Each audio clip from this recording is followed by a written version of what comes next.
அகரத்தின் அன்பு வணக்கங்கள். பொதுவாக சிவன் கோயில் என்றாலே நந்தி பலிபீடம் இருக்கும். ஆனால் நாம் பார்க்க போகும் கோவிலில் நந்தியோ பலிபீடமோ இருக்காது. அம்பாளுக்கென்று உருவம் கிடையாது, லிங்கமும் கிடையாது. அதன் அடிப்பகுதியான ஆவுடை மட்டுமே கொண்ட அதிசய கோவில்.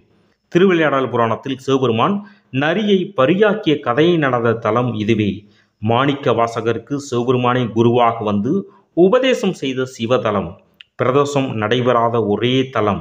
இக்கோவிலை சிவபூதங்களே கட்டிய மர்மம். இவற்றிற்கெல்லாம் மேலாக கூடல்வாய் நிழல் விழும் பகுதி பசுமாட்டின் கழுத்து போன்று காணப்படும் அதிசயம். இப்படி பல அதிசயங்களை, மர்மங்களை தன்னகத்தே கொண்ட ஒரு கோயில்தான் புதுக்கோட்டை மாவட்டத்தில் உள்ள ஆவுடையார் கோவில். அக்கோவிலுடைய வரலாற்றை தான் நாம் இந்த வீடியோவில் பார்க்க இருக்கின்றோம். சில நூற்றாண்டுகளுக்கு முன்பு ஆவுடையார் கோவில் இருந்த பகுதியின் மக்களுடைய நிலத்தை அப்பகுதியை ஆண்ட குறுநில மன்னன் பறித்து கொண்டான். எனவே பறிக்கப்பட்ட மக்கள் அனைவரும் சேர்ந்து குறுநில மன்னனுக்கும் மன்னனான பேரரசனிடம் சென்று முறையிட்டனர். பேரரசனும் அந்த குறுநில மன்னனிடம் விசாரணையை தொடங்கினான். அந்த குறுநில மன்னனோ அந்த நிலங்கள் அனைத்தும் என்னுடையதுதான் என வாதிட்டான்.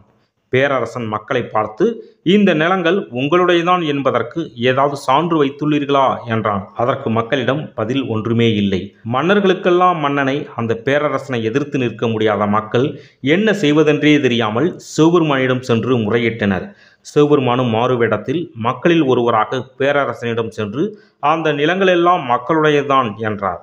உடனே அரசரும் அந்த குறுநில மன்னனையும் அரசபைக்கு வரவழைத்தார். அங்கு குறுநில மன்னருக்கும் மாறு வேடத்திலிருந்த சிவபெருமானுக்கும் இடையே கடும் வாக்குவாதம் நடந்தது.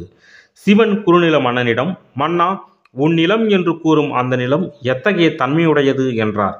அதற்கு குறுநில மன்னன், அது வறண்ட பூமி என்றான். மாறு வேடத்தில் வந்த சிவபெருமான் அதனை மறுத்து, அது ஒரு செழிப்பான நிலம்தான். அதற்கு என்னிடம் ஆதாரம் உண்டு. அந்த நிலத்தை தோண்டினாலே போதும், தண்ணீர் தானாக வந்துவிடும் என்றார். அதன்படியே மன்னரின் ஆணைப்படி நிலத்தை தோண்டினார்கள். நீர்வரத்து வெளிப்பட்டது. அதனை கண்ட குறுநில மன்னன் தலை குனிந்து மக்களிடம் நிலத்தை ஒப்படைத்தான்.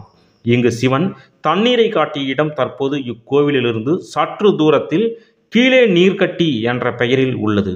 இந்த நிகழ்வை அப்படியே பஞ்சாட்சர மண்டபத்தின் மீது ஓவியமாக வரைந்துள்ளனர். மேலும் தட்சனின் யாகத்திற்கு சிவனை மீறி சென்றதற்கு மன்னிப்பு பெறுவதற்காக அம்பாள் இந்த திருத்தலத்தில் அரூப வடிவில் தவம் செய்தார்.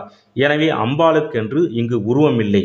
அவர் தவம் செய்தபோது பதிந்த பாதத்திற்கு மட்டுமே பூஜை நடைபெறுகின்றது. இங்குள்ள திருத்தேரை சுமார் 5000 பேர் கூடினால் மட்டுமே இழுக்க முடியுமாம். இக்கோவிலில் உள்ள மண்டபத்தில் 10-15 வளையங்கள் கொண்ட ஒரே கல்லாலான கல் சங்கிலி செதுக்கப்பட்டு உயரத்தில் பொருத்தி தொங்கவிடப்பட்டுள்ளது. இக்கோவிலானது மாணிக்க வாசகரால் கட்டப்பட்டது. இக்கோவிலில் அபூர்வமான பல கல் சிற்பங்கள் உள்ளன. மேலும் இது போன்ற ஆன்மீக தகவல்கள், கோயில் வரலாறுகள் போன்றவற்றை தெரிந்து கொள்வதற்கு மறக்காமல் நம்மளுடைய சேனலை சப்ஸ்கிரைப் பண்ணுங்கள். நன்றி.